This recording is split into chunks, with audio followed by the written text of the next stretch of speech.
We're exploring Scotland's stunning capital, and we've got just one day to do it. From medieval castles and some seriously good eats, to historic alleyways, sweeping views, and of course, whiskey. We're packing it all in to make the most of one unforgettable day. And if you're new around here, we're Matt and Nat, and we've spent the last 4 years traveling the world as part-time, non-remote travelers. After accomplishing our goal of visiting all 50 U.S. states in 2021, we've set out on our next big adventure to see as many of the 1,000 places to see before you die? Well, before we die. In our last video, we were on a Scottish Highlands road trip where we took in the majestic views of Glencoe, searched for the elusive Loch Ness Monster, and ended our day with traditional Scottish food and music. This week, we're in Edinburgh.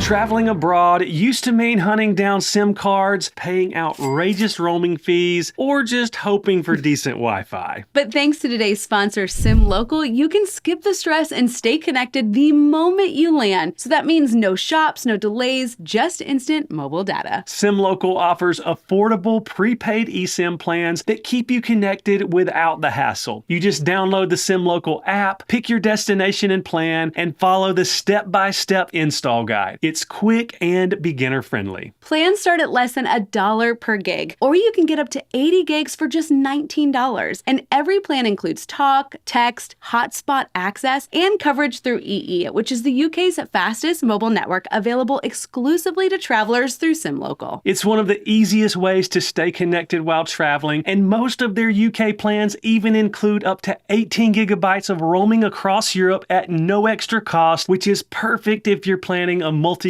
adventure. So click the link in the description or scan the QR code on the screen and use our code MATTANNAT at checkout to save on your eSIM plan with SimLocal. Welcome to Edinburgh. As the capital of Scotland, Edinburgh is a cultural hub for the country, with its old and new town being a designated UNESCO World Heritage Site with nearly 4,500 individual buildings, monuments, and conservation areas. And while the city is home to more than 500,000 people, it somehow feels quaint and charming with its medieval streets, stunning architecture, and cozy cafes around every corner. But if you'd like more information and recommendations for planning your Edinburgh adventures, check out our blog. The link is down in the description. But first things first, let's go get some caffeine.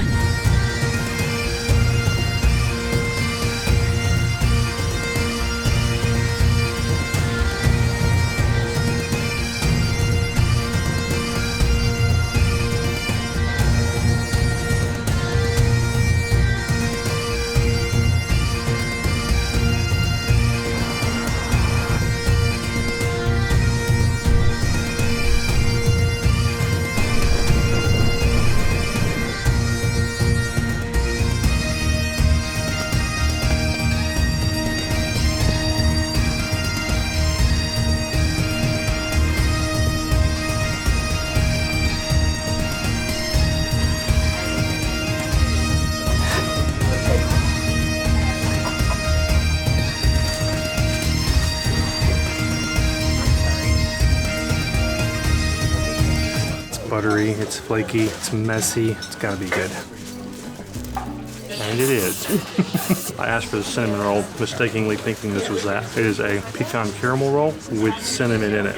So, and I'm not mad at it, it's good. I, on the other hand, got a almond croissant, and it is gonna be so messy. Oh yeah, it just went everywhere. It was so good, though. It's packed in here, by the way. And we chose probably the most popular coffee shop, touristy spot in town. But it was on the way to our next spot, so. Yes. The latte's delicious, by the way. Oh, my chai, hold on. It was a little tiny for 3.6. 3.6 pound. Uh-oh, it takes a second sip. I'll give it a 5. It's a little different, not very sugary, which is fine. It's got another kind of flavor in it. I'll figure it out, but about a 5.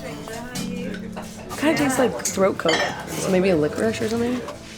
Yeah, it has something like that in, like a mallow root or something. But we did find 2 seats together, so that's good.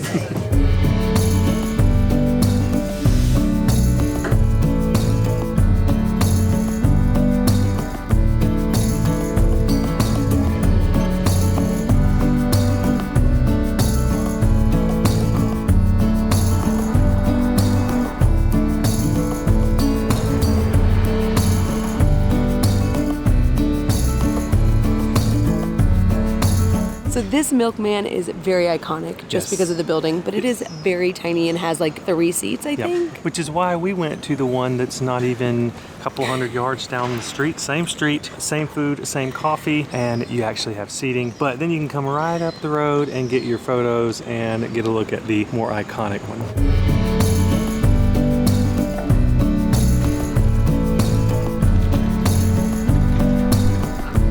So we're now on the Royal Mile, headed to our next destination. And the Royal Mile is like the epicenter of all the action in the old town of Edinburgh. Now we are going to be exploring this area a little bit later, so we're not going to talk about it all right now, but we do recommend that you do a free walking tour as soon as you get to Edinburgh, because then you get to learn a lot. Yes, and it gives you a little bit of the lay of the land. We'll put a link down in the description for the walking tour that we did and some others that we recommend. And we learned so much. Like an alley here is called a close. Yep. So you'll see all of these like closes. Yes, and if it looks like a close is like closed, like you might not should go down it, or really like not that welcoming, just walk down it. There's probably a beautiful courtyard or a whole nother part of town that you never would have found without taking that close.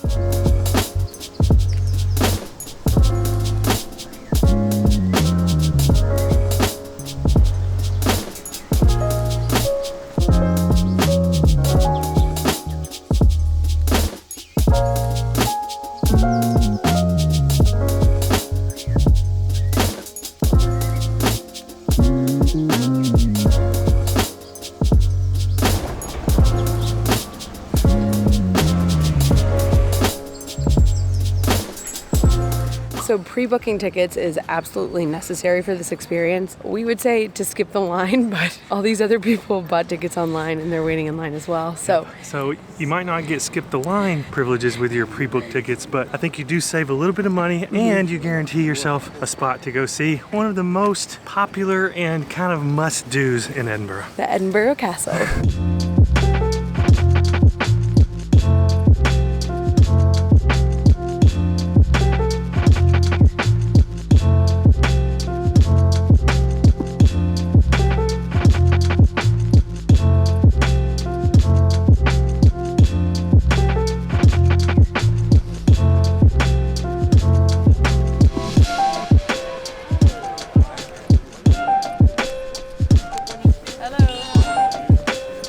Thanks so much. Sunny. Fun fact, that's Braveheart. We learned that on the walking tour.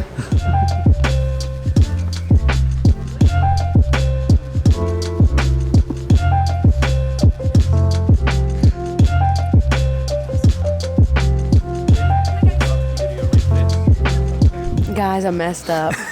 All right, so the tip here is to buy the online audio guide. Yes. It's £3.50. You download it to your phone, and then you can use, like you've seen us probably do in other videos, we'll share a pair of AirPods and we'll be able to listen to one audio guide between the two of us. I didn't charge my AirPods. And I didn't bring mine. Mine are charged in the hotel room, so. So anyways, we had to buy the little cell phone thing, so we'll be listening separately today. But thankfully, they do let you use one of their devices if you purchased online and you want to use the device rather than your phone. You can plug headphones into these if you want, otherwise we'll just be listening like this. Now let's get to exploring Edinburgh Castle. I hear that there are crown jewels here and I'm so excited. I already feel like I'm in an episode of Game of Thrones, just walking through the gates. So wild.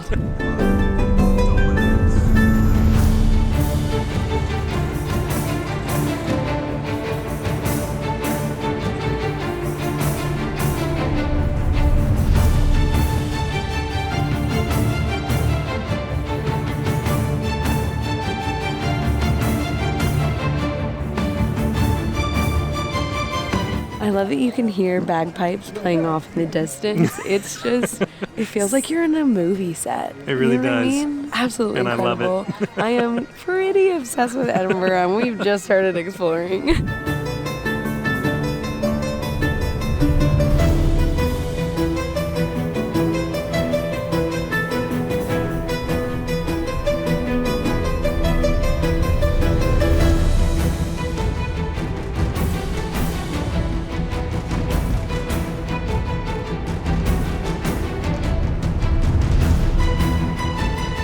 sunny. We were not expecting this weather today. No, it's been a little rainy and cloudy and cold. It's like 30 degrees. I think the high today is going to be 56, which I'm pretty excited about. Pretty nice. But I'm so happy about the sun.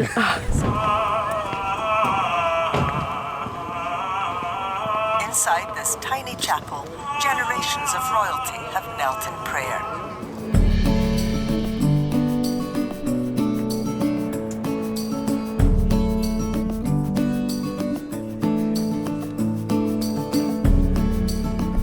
Put your head in there. Say something.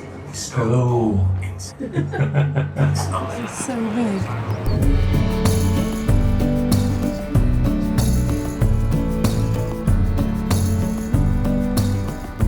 So we're off to our next couple of stops on the audio guide. Number 22 is next, which is the Royal Palace. Woo! And number 23 is what Natalie's been looking forward to the most. If you couldn't guess, the Scottish Crown Jewels. Let's go! I'm so excited.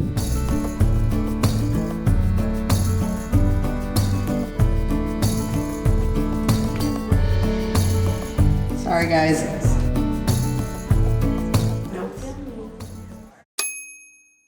So we got to see the crown jewels. There was one crown, one scepter, and two swords. One was brand new, it was 17 pounds, and the other one's like 5 pounds. They were impressive. I was surprised that there was only one of each, but it's more than I have. So now we're gonna go see where Mary, Queen of Scots, gave birth in her royal apartments. But who'd she give birth to? King James. Yes. Yeah, Sounds a pretty important thing. Like, Well, I don't know he who was James was. king of all of England. that is true.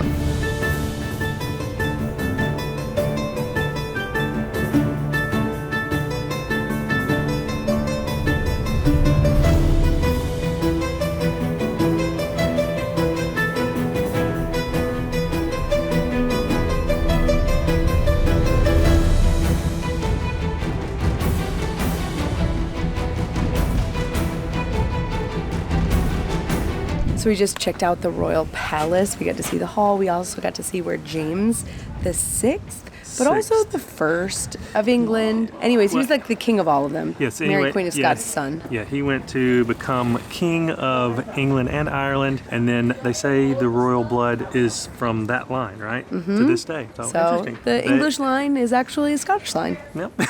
What we're I'm sure told it's anyway. all intertwined. Anyways, what was really cool is we got to check out like your last name, your surname to see where it's from. So And our last name, Houston, is a Scottish name. There's a bazillion different spellings of it, but it comes from the town of Houston, which is near Glasgow. yeah, so I think we're gonna have to come back to Scotland and go check out Houston. That would be pretty cool. Maybe actually do like an ancestry tour and see where we came from. Oh my or where gosh. I came from and where you married into. I'm married into, and then we'll check out the green side in Ireland at some point. So.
These are a bit tall for me. I can't see unless I have a little window. Well, yeah, they were here to protect you from arrows coming up, spears, guns later on. Yeah, but what about you? You'd be killed. You know, they'd have to be shooting from that hill over there because I can't even see the ground, nowhere close to it. I can see now.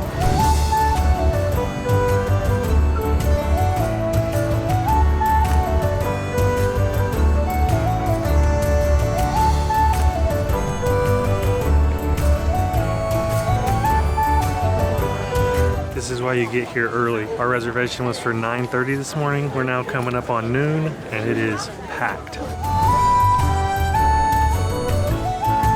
Some choice Gaelic words and phrases such as stath, gav moleshko, Did you get some? Castile. castile, train. Trang, which means busy. It's very trang here. All right, so that was so much fun. I am definitely a little chilly. There's a lot more walking around outside than indoor activities. Yes, a whole lot of outdoor stuff, but it's really beautiful. The castle is definitely more focused towards the military side because that's mostly what its use has been throughout the centuries. We really enjoyed it. The audio tour was a little bit lacking. It didn't cover a lot of details, so you'd get to a spot and it would kind of cover the basics, and then you were on your own to explore the rest of that area. I think it was still worth it for sure. Yeah, it was definitely worth the £3.50 or whatever. Yeah, and a visit to the castle is more than worth it. For sure. I do wish that they would have had more things in the palace. That's just me. But again, definitely recommend. Yeah.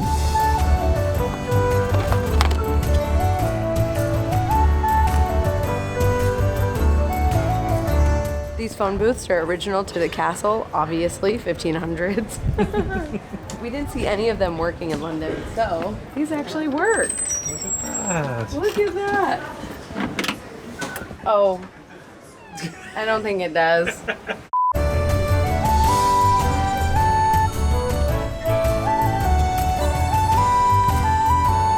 One of my favorite views of Edinburgh is the Esplanade here at the Edinburgh Castle. You literally can see almost everything on a clear day. Oh yeah, and it's free to come and experience. Yeah.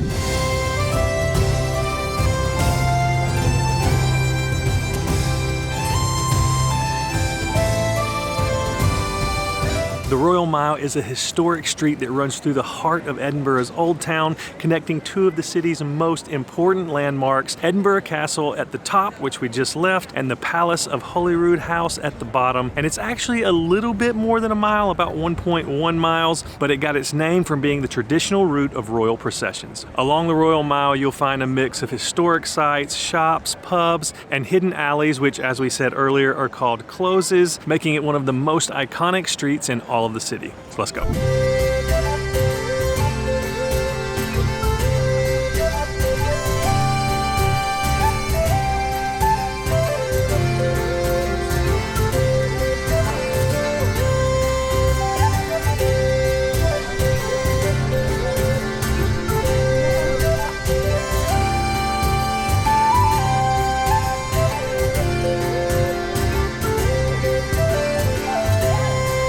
Let's talk about the bagpipes playing in the background. Don't know if you can hear them, but they just kind of echo through the streets of Edinburgh. Now, back behind us here is one of the oldest buildings here in Edinburgh. It's called Gladstone's Land. So when you're taking a stroll down the Royal Mile, be sure to stop and just take a glance at it. And the windows, you'll notice. Yeah, so half of them are glass. The upper half is glass, and then the lower half are actually wood shutter kind of things. Yeah, exactly, little doors. Because the windows didn't open back then. The glass windows didn't open. And what they would do is they would throw out their chamber pots out of those wood windows. Or get fresh air. I don't know how much fresh air there was to get since the name of this town was Old Reeky. Yeah, it was because it reeked back then. It's still called that sometimes just as a term of endearment, but back then it just didn't smell good. Love me some fun facts.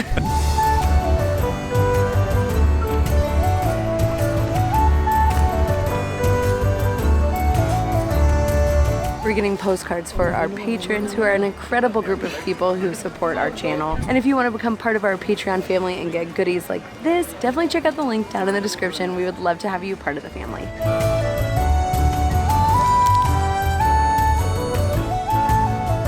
I don't know if it's a national cookie, but we're gonna say it is. Shortbread in Scotland is 10 out of 10 recommend. The best I've ever had, I would say. So good.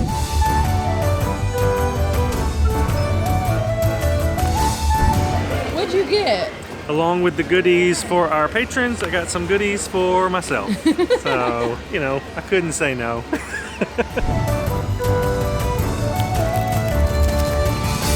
Are we eating lunch in like an hour? Yes. But are they gonna have shortbread at lunch? Probably not. So, got like a sugar coating around the edge of the shortbread. Let's give them a try. I kind of forgot what a fan I am of shortbread. Or maybe it's just Scottish shortbread, but it is delicious. The little sugar crystals on the outside add a little bit of crunch to it. So buttery. This would be a nice little snack while we walk the rest of the Royal Mile.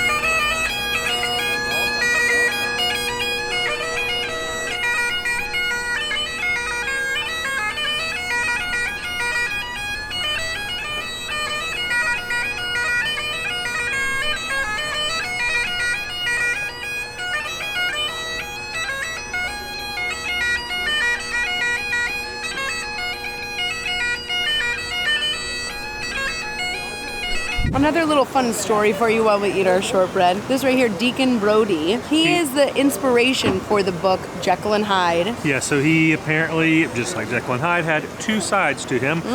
During the day, they say that he would like help people repair their locks and fix things. And then in the night, he would go and break into those locks and steal their things because he had a gambling addiction. Yeah, so kind of a iconic name here in Edinburgh. So you can go to this little place. He also has his house you can go visit. And the writer of Jekyll and Hyde, he's in the Writers Museum. Pretty cool.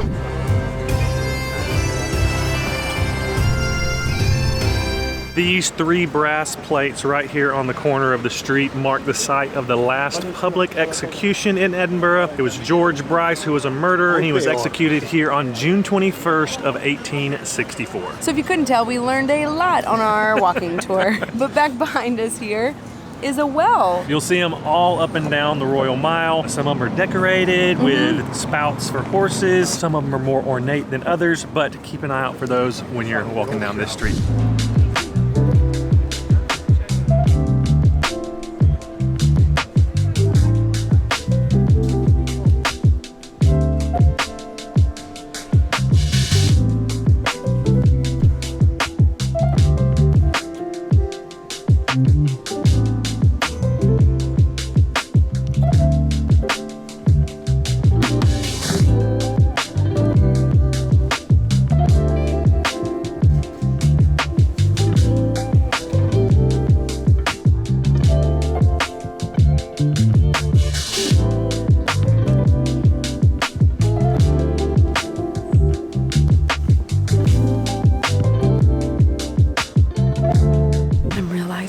That I don't know if I would have survived in the Middle Ages living in a castle because it's drafty and cold. Yeah, you'd have been the one that was like dying of tuberculosis or some sort of sickness due to the drafty conditions. Yeah, it's cold, man.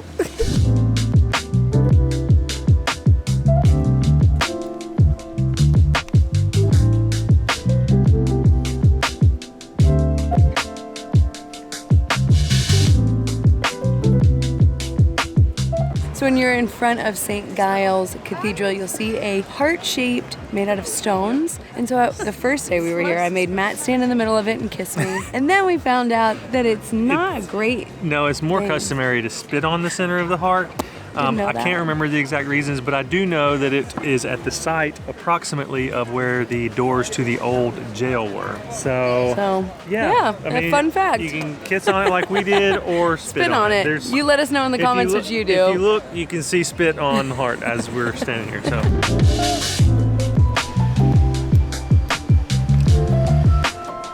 So in about 30 seconds, we should be hearing the 1 o'clock gun going off from the castle.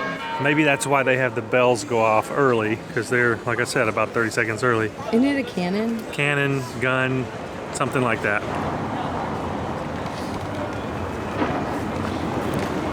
That was it.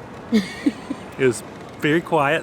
Well, especially this part. It was like somebody hit something. It's like, sounded like somebody kicked a door. Cool, we heard it. So back behind me here is Mary King's Close. If you saw our Seattle video, you'll know that there was like a town underneath the city of Seattle. We're just gonna keep building up, and that's exactly what happened with Edinburgh. So you can go down into these streets, and people like lived there for like a long time, and it looks really cool and incredible. They didn't have any times for us, so make sure you guys book them in advance and let us know how it was down in the comments. Also, yes, the correct way to say the name of this town or city is Edinburgh. Yes, it looks like similar to what we would see in the name Pittsburgh in the US, but it is not Edinburgh, it is not Edinburgh, it is Edinburgh. Fun facts. Correct us if we're wrong, but I'm pretty certain that's right. That's what we've been told at least. Right here is where they would go, hee and then read out on the scroll. Right here.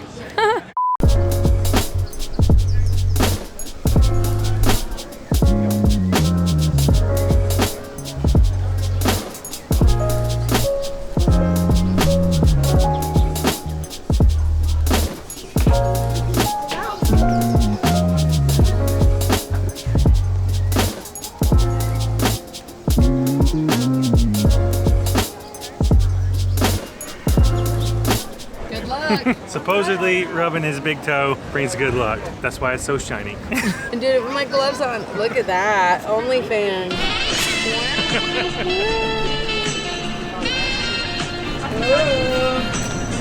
All right, now on to lunch. Sounds like a great plan to me.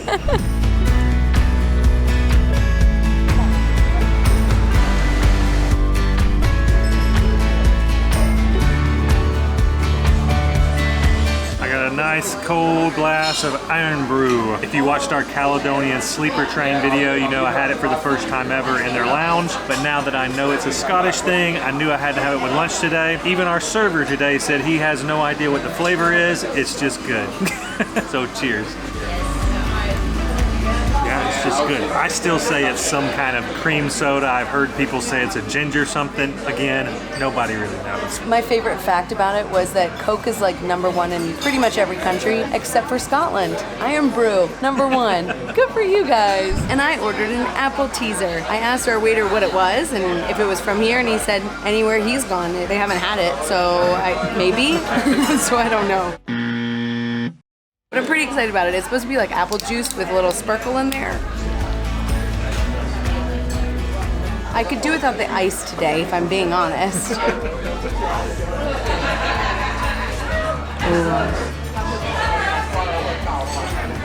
This tart gets you back there. It's like Granny Smith's.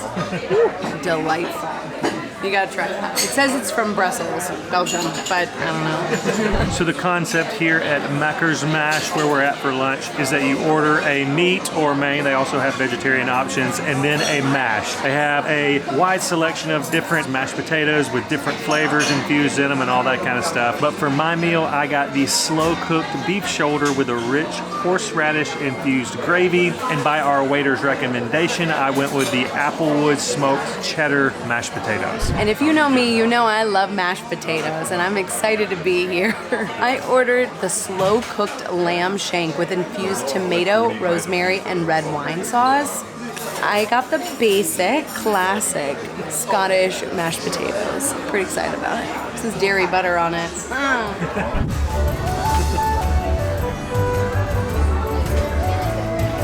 I'm excited about this. You see this steam coming off of this? Oh man.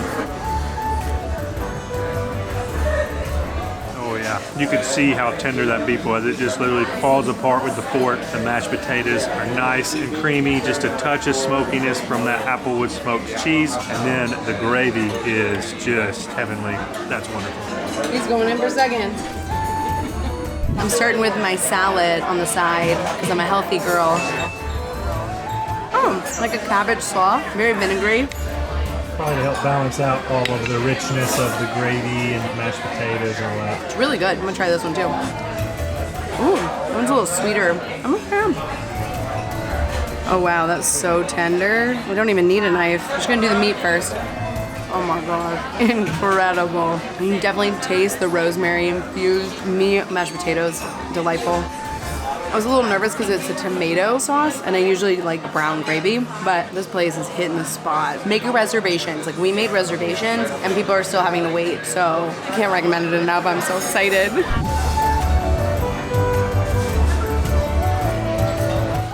Very different with the tomato-based gravy or sauce. Adds a good bit more acidity than mine has with this brown gravy with it, but the lamb shank itself is as tender as you can get. So delicious.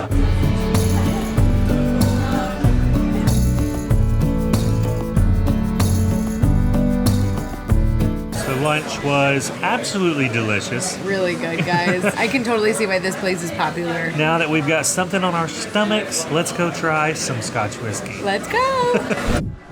Thank you, guys. Have a good one.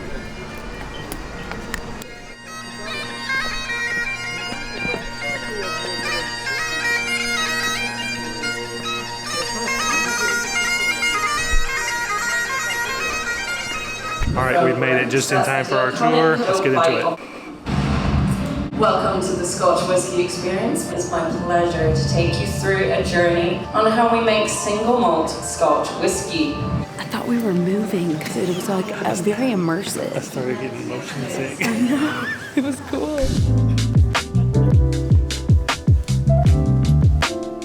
All the experts in Scotch whisky by now. Scratch and sniff. We will start off in the Lowlands, that iconic smoky flavor that Isla's so well known for.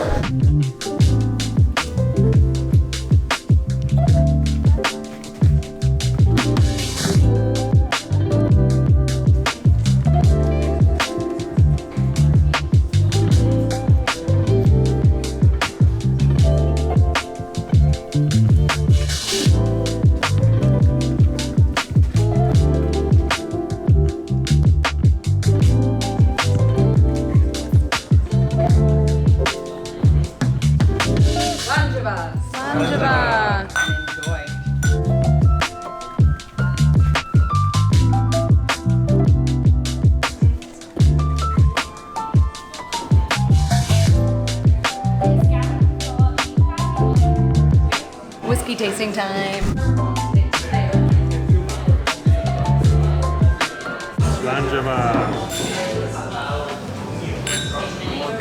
Everything in between. This looks American. I'm going with American. Yeah, very light in color. This is excellent. Nailed it. Cass. Give it a swirl. Slanjava. Really gentle dram. And it is known for it. This is Glenmorangie. Just sip it, don't shoot it.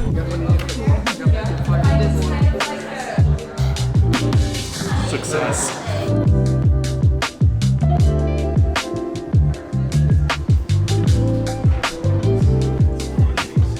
What? Whiskey tea? What does it smell like? Feels like it's like a Japanese tea or something. It smells really good. Oh look, they've got a bunch of teas.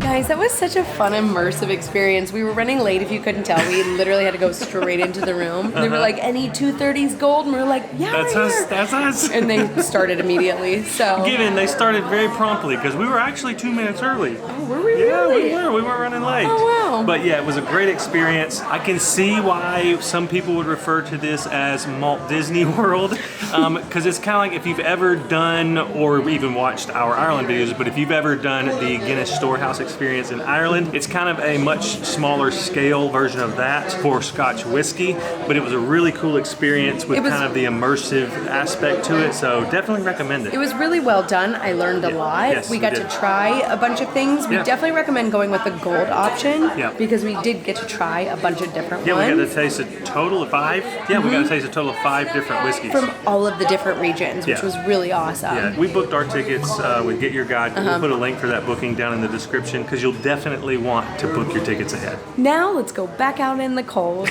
Was that rain? No, I hope it was a chamber pot. Oh God, I hope it was rain. I hope it was a chamber pot. You know what? Get those shortbread cookies out. Yeah. I hope I didn't crush them. I leaned against the wall earlier and heard. Slanjava.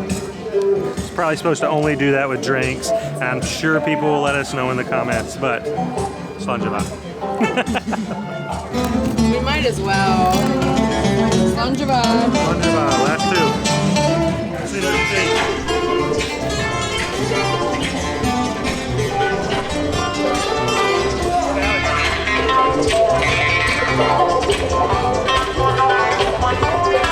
Again, we got the Scottish bagpipes playing in the background. We are finished with our Scottish shortbread. Life is good. I don't know what else we could ask for, really. Even if it was raining, which I hope it doesn't, but Yeah, we I'd have still be felt a happy. couple little drops. We are now headed to another famous street. Yeah, very colorful one. That was a clue.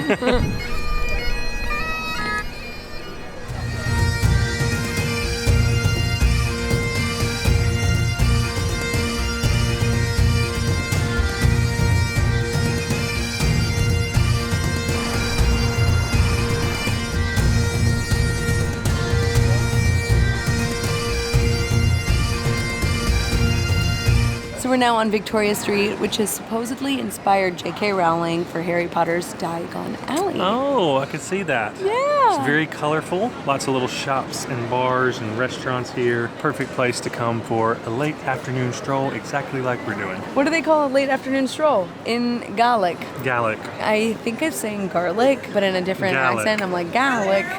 It is a golden hour stroll is a stravag. Yeah, we're stravagging. We're stravagging right now. Stravagging. Maybe not the same emphasis that I did, but...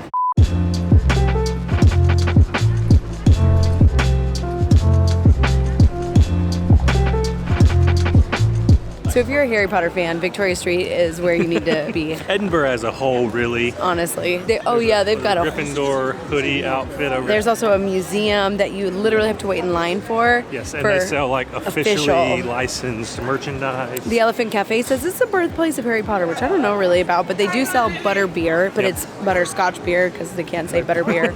Yeah. But yeah, this place is really, really cool.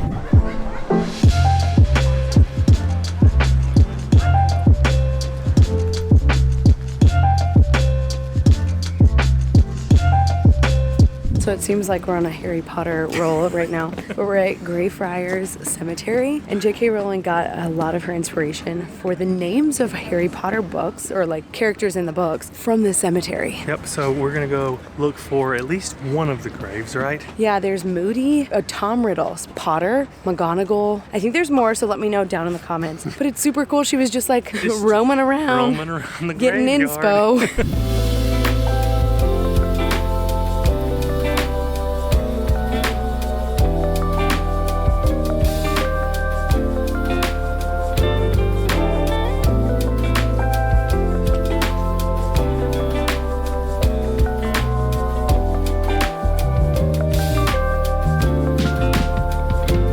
If you want to do a Harry Potter walking tour, they have plenty of those. Yes, a A huge group just left the Tom Riddle. They were all wearing their like plaid skirts. The guys had their plaid and flannel shirts on, like all the different color houses. Yeah, it was cute.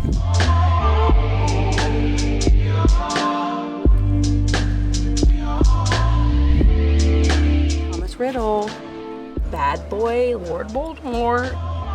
Tisk tisk.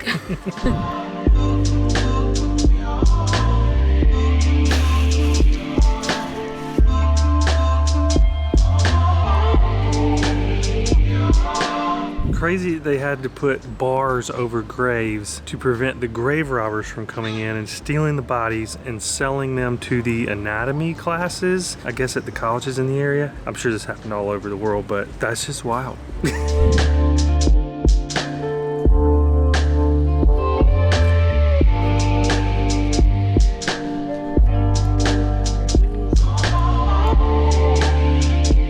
Matt just asked me, have we ever roamed a cemetery before in one of our videos? And I think it's a first. As I said, I don't think we have. So only fitting because Edinburgh loves their kind of like Gothic-y, spooky, yeah. kind of Halloween-y type stuff. So They do a lot of ghost tours here. a lot of those. A lot of evening tours, like night walking tours. They do yeah. so many of them. Many of them involve coming to the cemeteries. Yeah, at night. Ooh.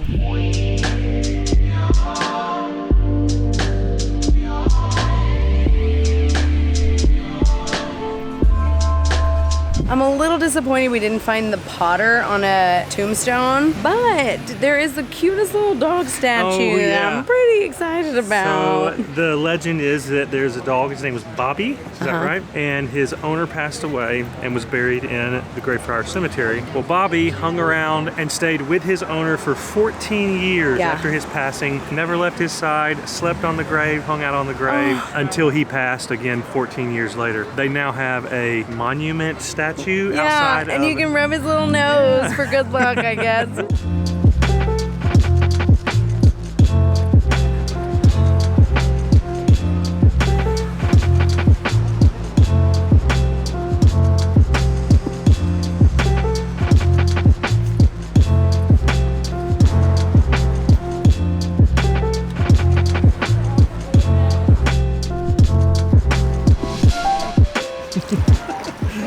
using our whiskey glasses. Just a hint of Scotch. No, there's not. People watching is one of our favorite activities. And we found this cute little, I think it's called Grassmarket. And it's very interesting. We've seen a lot already. We found us a bench, we plopped down, and we're just taking in the sights and the sounds and the peeps. The entertaining people.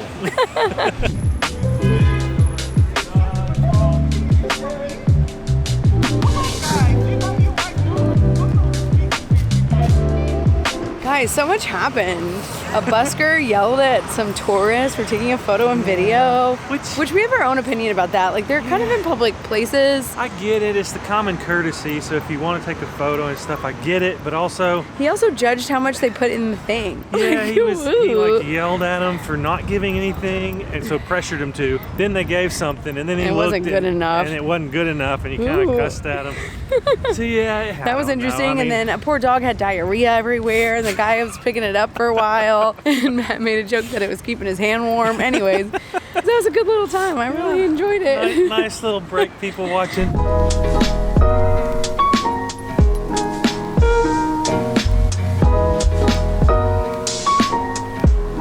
There are a couple things that I was dying to do when I got here to Edinburgh, and one of them was to make my own custom-made Harris Tweed Islander bag. They have workshops. We got to do it the day that we traveled here to Edinburgh and had a couple of hours. They have a cafe. It was such an amazing experience. Our guide instructor, Chris, was phenomenal. I can't recommend the experience enough. Matt had a good time, and he didn't even get to make a bag. A chai latte and a bespoke custom handbag? Yeah. You need to book this ASAP, okay? I'm just saying.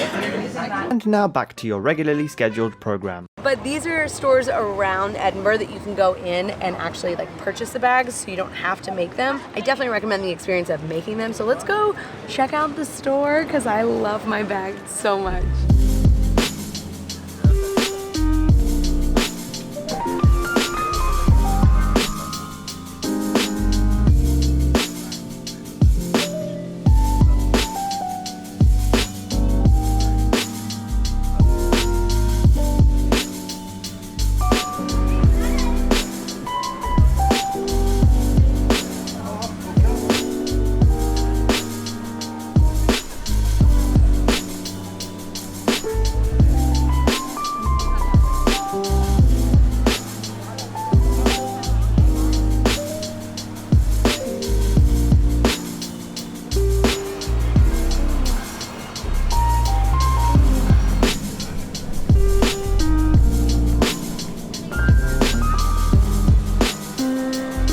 This is typically when people would go have their happy hour before dinner. I'll fall asleep. But our happy hour is going to be hot drinks because we're freezing our booties off and we need a little caffeine. So we found a local coffee shop and we're going to get something to drink here.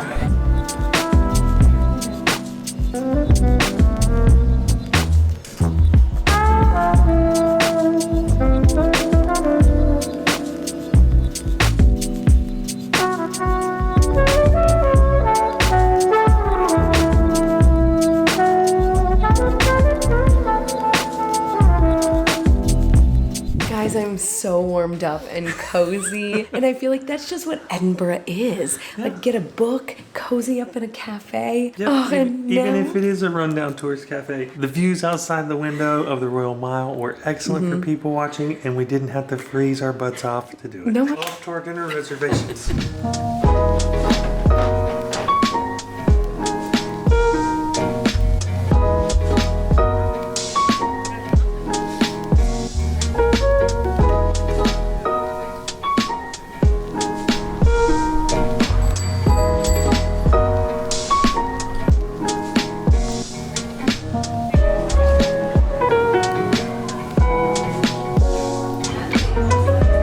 Trying to convince Matt to get the wild Scottish pigeon as a starter.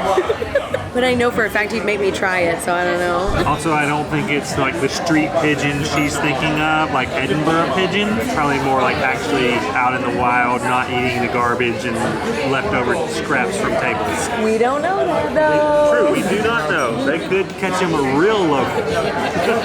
This is the focaccia bread with Edinburgh Butter Company butter. It is super soft and creamy and spreadable. Seems like it's pretty freshly baked, and that butter's really nice. It's not too salty. Delicious focaccia bread. For our second starter, you know, after our first starter of focaccia and butter, we went with a very traditional Scottish dish recommended by our waiter, and it is called Cullen Skink, which is a Scottish smoked haddock, leek, potato, and cream chowder with more freshly baked focaccia bread. For my main, I was torn between two. One was the Scottish venison haunch, and the other was the Scottish grass-fed 35-day aged ribeye. Our waiter recommended the ribeye, but said you can't really go wrong with either. So I wanted to go with something super Scottish tonight, but after that heavy lunch and then whiskey on top of it, my body's like, hey, you need to slow down and eat a salad, but they don't have salad. So I went with the mushroom risotto with black truffle pesto, parmesan, and chives. I'm pretty excited about it. It's getting lively in here. We might have to start talking a little louder. This chowder smells delicious. It is piping hot. It's super meaty. Got big chunks of potatoes in it. That is a wonderful chowder. The smoked fish in there just falls apart, but it's got just enough smokiness on it. The chowder's not like super thick and creamy, which is nice. It doesn't sit as heavy as like a really heavy cream chowder would. This is delicious. I'm a fan of Cullen Skink. Matt taught me well, you put bread under just in case it spills. Incredible. Like Matt said, super light, not super rich, so I can see how you could eat a whole bowl of this. It's like good comfort food, especially when it's cold and rainy. I really like that. That might be one of my favorite chowders. It's delicious. I think we can say we really like the soup. My steak also came with a small side salad and chips. The chips are fresh out of the fryer, crispy, delicious. What more can you ask for? Very green, very salady. He's not the hugest fan of salad. Oh yeah, bring it to mama. Thank you. The steak is a little small than I would normally get, but it's the only steak size they had on the menu, and it's 8 ounces. Slightly thin cut, to be honest, but they seem like they've done a good job getting it cooked to medium rare without going over that. Solid steak, not a lot of seasoning going on, just relying on the quality of the meat, which is great. Fat seems to be rendered nicely. Again, I wish it was a thicker cut steak personally, but flavor's great, can't complain about it. So you can definitely smell the truffle pesto. Risotto is really hard to cook, so I've had some really great ones and I've had some really mediocre ones. So see. Cooked well, al dente. This is really good. The parmesan and the truffle and the chives. I'm really happy with this dish. Every time we pull the camera out, everybody stares at us because we're surrounded by people. So we're just gonna eat our meal now in peace, and yeah, we'll see you after.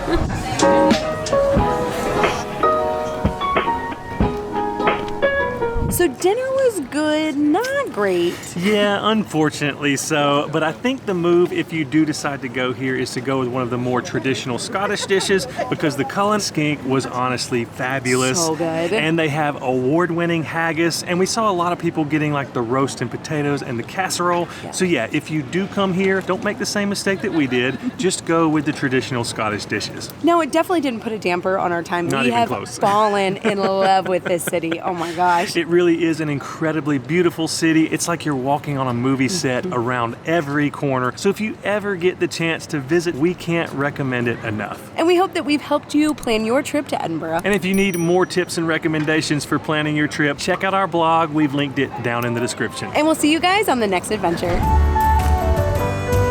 What you doing back there, Natalie? Putting stuff from my purse into Matt's backpack because my neck hurts. I'm getting a headache.